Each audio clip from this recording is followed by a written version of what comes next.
Flipping the ADHD script has been the driver of everything I do since finding out I have a differently wired brain.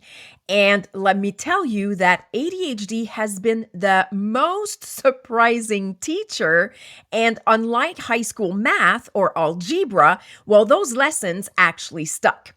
Since October is ADHD Awareness Month, I thought it was the perfect timing to share some of the lessons I've learned over the years. And it has been quite the adventure because ADHD has been an ally at times and a total pain in the ass at others. So if you spent most of your life not knowing you have ADHD, this conversation is going to feel like one you're having with a friend who really gets it. And it will change how you see yourself and ADHD. Welcome to the show.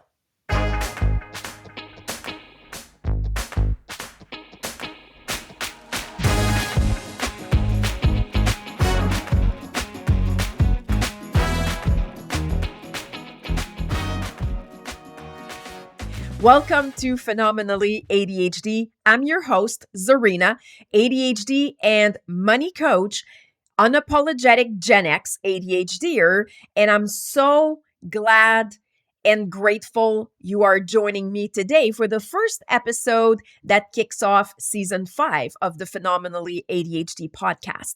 And my mission here is always the same: to help you understand how your brain works so you work with it, not against it, show you what's possible so you can focus on your strengths, and see how incredibly talented, gifted, and brilliant you are. October is ADHD Awareness Month, but it's also for me a time to increase my level of celebration of ADHD. And I think it's also the perfect time to really share things that ADHD has taught me, because I have decided to really see what I could create with it instead of being in a constant fight against it. So there has been a lot of lessons, and a lot of growth. And there was so much I could have told in just one episode, but I narrowed it down. And we're going to talk about what I've learned from time blindness, impulsivity, and money management. And all that started by really being curious about, okay, I have a different brain that works in a very different way. So what can I do to get the most out of it? And we'll also talk about how ADHD is not a character flaw, interests that is really the most precious currency, and how self-awareness is a non-negotiable key. And quite a bit is different since I found out I had ADHD about a decade ago. I was 40. I'm just about to be 53. So 13 years or so. And like I said, the change came from being curious with what worked with my brain and what didn't. It was a lot of moments of introspection and healing trauma. All that really made a huge difference on how I live with ADHD today. As soon as I found out I had ADHD, I remember saying to myself, oh my God, I wish I could help people that have a brain like mine.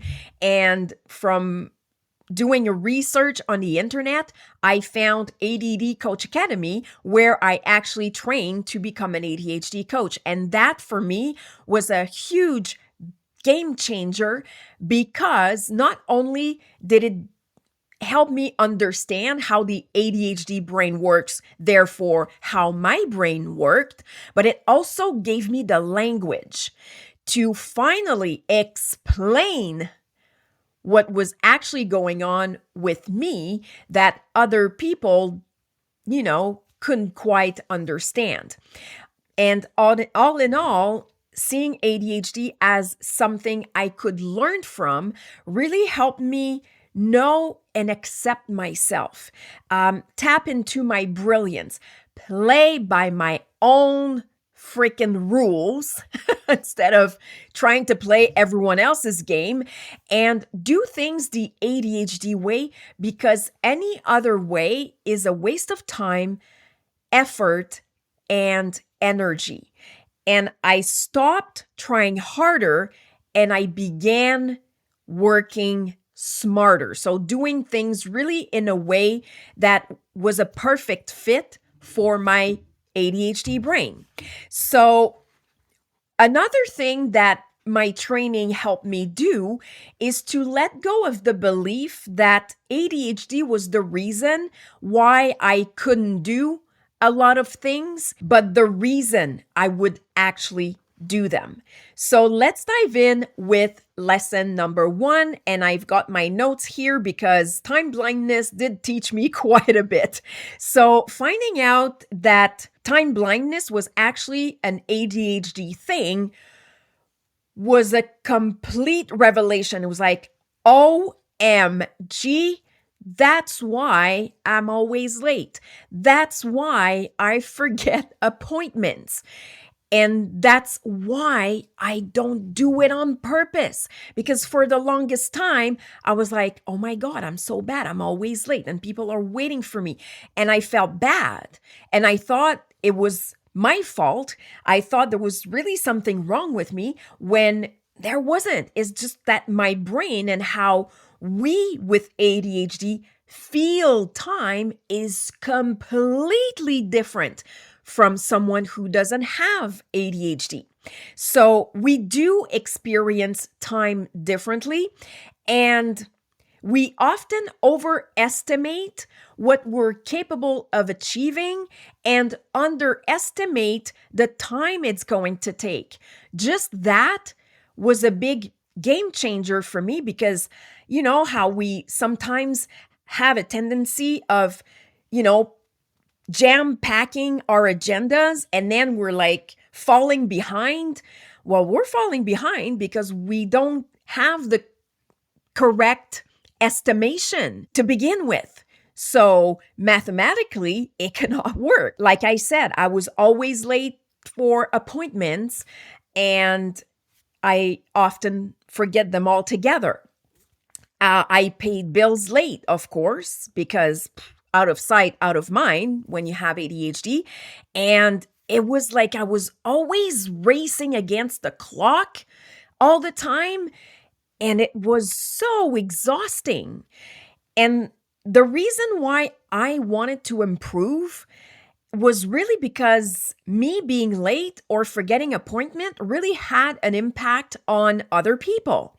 And it was just a way to challenge myself. You know how the ADHD brain really likes a good challenge. So for me, the challenge was like, okay, let's see if I can find ways to be on time. And I got curious. And I mean, curiosity with ADHD is like this magic powder that you sprinkle that really makes it easier to do things, because we like to learn. We love to learn. We're lifelong students, right? So I started by identifying actually what got in the way. Because if I wanted to improve time management, well, I had to figure out what the obstacles were. It went from, I have time to just go check my emails, or, I got a notification from social media. I'm just going to go see, what it is. And then, of course, we lose track of time. And then it's like, oh my God, 15 minutes went by and we don't even know how it slipped. And it's also having this thought go through your head saying, I have the time to do this one little thing. But this one little thing is going to lead to another one and another one and another one. So I really did an inventory of the things that were actually getting in the way so that I could reverse the tendency of always being late. One thing that really helped me become better at time management, or to actually, not be so time blind, is reverse planning. And it's something I learned while doing my ADHD coaching training. Now, the thing is, for some people with ADHD, they will do everything they can so that they're not late. And this can actually create anxiety. So reverse planning might not be the best tool for them. But for me, it was, because it helped me think of all the steps that we tend to forget with ADHD.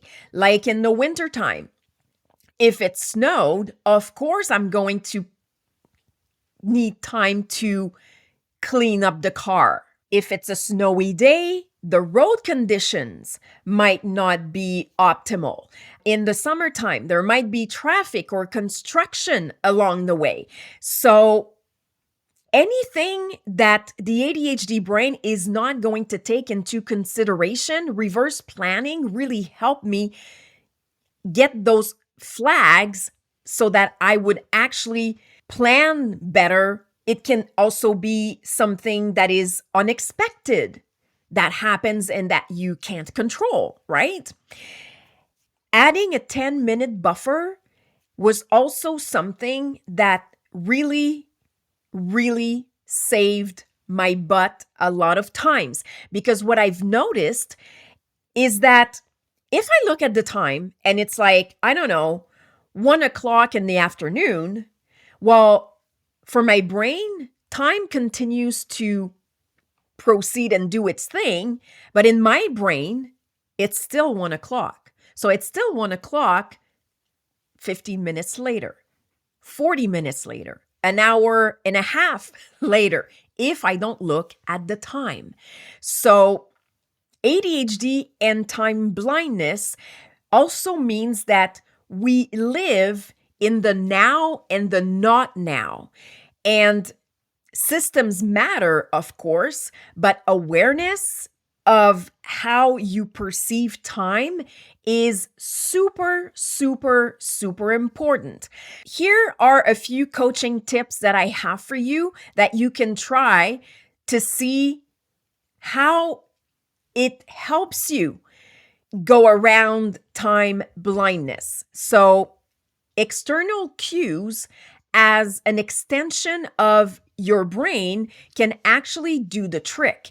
And something that was so simple and silly, but that really made a huge difference, is that at one point I activated the function on my computer where it would tell me every half hour what time it was. So I would be working, and if hyperfocus showed up, I still had this reminder that time was still moving. And it also helped me develop the habit of looking at the time more often. Because, see, I don't wear a watch. I haven't worn a watch for probably over a decade. And with phones now, we have time pretty much as an extension of our hand. But that function on my computer reminded me what time it was, and having to look at the time when it was actually telling me what time it was, I just developed the habit of looking at the time more often, which helps with my blindness around time. So that's really something that can be super, super helpful. And here are coaching questions that you can actually play with. Where in your life is time blindness creating the most stress right now? And the other question is, what is one thing you could tweak to make time more ADHD friendly? Before we move on to lesson number 2, I have a favor to ask. So, 2 things that you can do to help spread the word, so it's going to actually make a huge difference. Number 1 is to follow so that you don't miss an episode. And number 2 is to share this podcast with a fellow ADHDer you care about. And seriously, thank you for helping this message really get around and reach more brilliant ADHD brains. Okay, so lesson number 2 is all about the ups of impulsivity. Yes, because there are a lot of positives that come with ADHD, yes, but also impulsivity. For most of my life, impulsivity got me in trouble. And I remember this, I must have been, I think I was in 6th grade, so elementary school. And every day after school, the teacher selected someone to clean the brushes. So if you're a Gen X, you went to school with, the teacher writing on the board, writing on the chalkboard, and then at the end of the day, the brushes, of course, needed to be cleaned. And this one time, she chose another student. So usually, from what and how I remember how it unfolded, I was usually the student that had the responsibility to go clean the brushes after class. And this one day, the teacher picked someone else, and I just had this unexplainable reaction where I had the brush in my hand and I just threw it. The teacher almost got it, in the face. So, of course, I got suspended 2 or 3 days, and it took me years to figure out what had happened that day. And it was a lot of, emotional regulation, which ADHDers kind of have a hard time with. But it got me in trouble at different periods of my life. I would snap at people. I would say things that I regretted afterwards. I would act without thinking. And patience really wasn't one of my biggest quality. And impulsivity is or can be a double-edged sword, meaning that it can be the biggest obstacle, but it can also be an advantage for fast action. And honestly, I'm not sure what triggered the desire to change, but I guess that I was just fed up of being this ticking time bomb. What I do remember is being at the gas station and all the pumps were taken. I had been waiting for what seemed forever for my ADHD brain, and a car just drove in right in front of me. And, as someone was leaving, just went in and, started filling their car. And instantly, I remember jumping on my high horses. I just couldn't believe how rude and disrespectful that person was. And I wanted to just get out of my truck and give them a piece of my mind. And physically, I could feel the impulsivity just rising in my body. I also was paying attention of the thoughts I was thinking that were actually fueling impulsivity. And the thing is about impulsivity is that the window between the trigger and the reaction is extremely short. Actually, I don't know if it's like that for everybody, but it was extremely short for me. So it didn't give me that much time to actually see what other options I had. What I had learned was to actually pause between the stimulus and the response. So that pause actually allowed me to notice my emotions and then choosing how to react. But if I hadn't paid attention and if I hadn't realized that I didn't have that much time, that window would have probably stayed the same and impulsivity would still get in the way. But as I was practicing the pause, the window kind of ended up widening. And I eventually had more time to figure out, okay, well, refrain myself, pause, what's going on, do a check-in. Okay, do I want to react like this? Like, do I really want to snap? Do I want to lose my temper? Or maybe I'm just going to take a few deep breaths. So that day, I was actually on my way to get a massage. And two things happened. I didn't want that self-care moment I was so looking forward to actually be ruined. And I didn't want to impose that intense energy on my massage therapist. So I sat still in my truck and I decided and chose calm over, explosion. And I just started breathing and I shifted my train of thoughts. Through impulsivity, I've learned to regulate my emotions, which is key, right?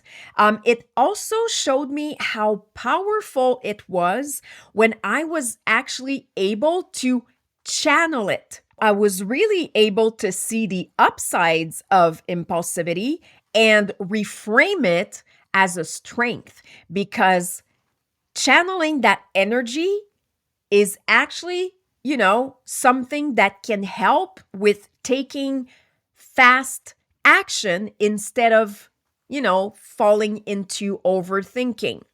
So here are the coaching tips and questions I have for you for impulsivity and if it's a challenge for you. Taking the observer role and look at yourself reacting is going to make a huge difference. So it's like you looking at yourself in the situation instead of, letting the emotion take over. You can be the one looking at the emotions taking over. And then the observer is going to say, no, that's not really how I want to react. And then reframe impulsivity as a strength when it leads to action taking. And I'm sure that in your day-to-day life, you've been using impulsivity in a positive way. So just maybe pay a little bit more attention to that so that you see how beneficial it can actually be. Here are the coaching questions in regards to impulsivity you can actually play with. Where has impulsivity helped you lately? Where has it been in the way? So this will actually help you gain awareness on when and how impulsivity shows up. So that, my friends, leads us to lesson number 3, which is actually a big one, if not the biggest one, and it's money management. Wow. Okay, so this, like all 3, time blindness, impulsivity, and money management, were probably the areas where the struggles were the toughest. And I don't know, I'm just this way. If something is hard, it's like I make it a game and it's like, okay, let's see how we can change this, or let's see how I can transform this. But money had always been a struggle for me. I would say pretty much since I started earning money when I was about 15. And Yes, there was impulsive spending. Yes, there were bills that were paid late. Yes, there was a lot of money avoidance, but there was also a love hate relationship that I had with money. And realizing that ADHD and money is a whole different beast was like, it's not because I'm bad with money. It's because part of my challenges come from ADHD. I stopped beating myself up because it was like part of it I can explain, part of it I understand. On the other side, I was like, oh my God, why aren't more people talking about this? I mean, right now, money is still something that we actually need, right? Anyone that doesn't have ADHD can struggle with money management. When you have ADHD, it reaches an entirely different level. So I was like, okay, well, if no one's talking about it, I will, right? Money management, in my opinion, is really the most important topic when it comes to ADHD because it requires really important executive functions that we actually struggled with, like planning, organizing, decision making. That's just to name a few. And I did a couple of podcast episodes where I talk more about how ADHD interferes when it comes to money management. So make sure that you look those up and you listen to them because you are actually going to learn a lot. So because we have such a hard time with specific executive functions that are required to manage money, it became something I wanted to improve, to get good at, or at least get better. Because in order for me to coach people with ADHD and money management, well, I actually needed to learn a few things myself. So, drawing on my experience with time blindness and impulsivity, I knew that the same could apply to money management. I mean, I had proof. I wasn't late anymore, and I even managed to be on time. My emotions don't take over anymore, so I don't react on impulse anymore. And through the process of, learning how I could manage money the ADHD way, that's where the applied lessons became creating systems, raising awareness, like understanding what made it so difficult so that I could actually change the habits and the behaviors. And through that process also, that's when I realized that interest had a huge thing to do with it. So it was like, okay, that's what the ADHD brain needs to function at an optimal level. Our brain is interest based. So we know that it's important to pay bills on time. It's because the action doesn't spark our brain like a disco ball or a fireworks, right? So another thing that is important after interest or pretty close is fun. Things for the ADHD brain work better if they're fun. So basically, money management just became a game I chose to play, following my own rules and not necessarily following the traditional advice because, well, tried it, didn't work. Another thing that made a huge difference is knowing my sacred money archetypes. So clients do the assessment and then I introduce them to their top 3 archetypes. And every time we're blown away, flabbergasted, because the picture is crystal clear and the portrait is so accurate. So my archetypes actually help me understand like 40 years of habits, behaviors, motivations around money, beliefs that I had, also blocks, like the whole shebang. It was just like, wow. And of course, I went and got the certification so that I could actually bring that in my coaching.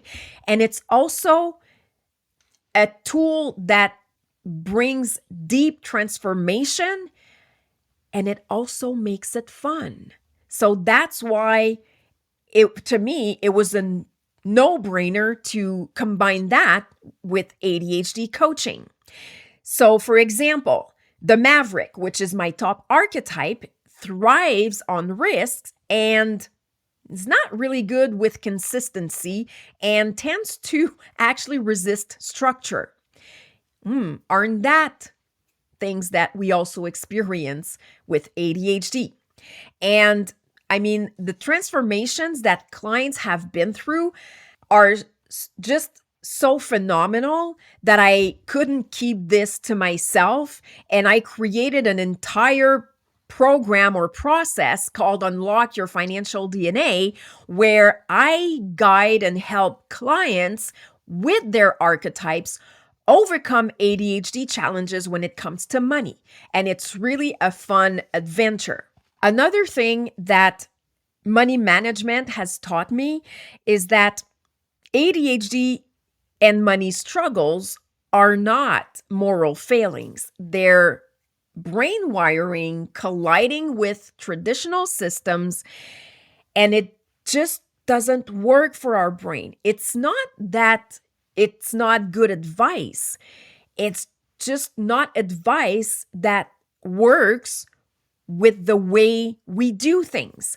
And once you understand your patterns, you can actually design ADHD friendly strategies. And that's what we do in Unlock Your Financial DNA. So we look at things like your money story, but also your ADHD story.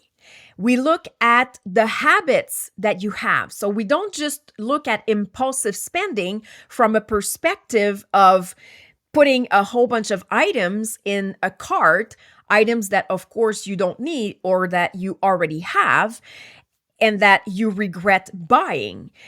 We look at it in a multi-dimensional way to have as much information and data as possible so that overcoming the challenges is not just something that is doable and possible, but it actually creates change that lasts. I'm just not into putting in place strategies that will only work for a short time. I want as long lasting results as possible. I don't have time to redo this a gazillion times. I just don't. So here are the coaching questions I have for you for money management. So start by identifying one financial habit that drains you the most. Okay? Then ask yourself, how can I make this habit more interesting and fun so that I actually want to change it? Ask yourself this: if money wasn't stressful, what kind of freedom would it give you? Here are a few things I want to leave you with today. ADHD isn't a character flaw. And once you change that belief, it changes your perspective, your self-talk, and your relationships. Being different isn't a weakness. It's actually what makes you creative, original, and fun to be around. Interest, not attention, is the real currency. The ADHD brain is interest-based. Things need to light you up like a freaking disco ball or fireworks. Fun is non-negotiable. It's the best way to beat boredom. And you need systems built around curiosity, creativity, not discipline or willpower. I mean, you've tried hard enough. You can stop now. Self-awareness is an important ally. Understanding your brain changes the way you see yourself in all spheres of life.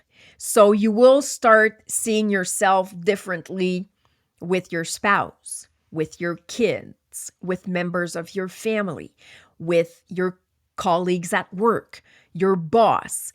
And it's actually going to have an impact on self-esteem, because when you understand, you stop blaming yourself and you stop being ashamed of being different or doing things differently. ADHD isn't meant to be managed alone.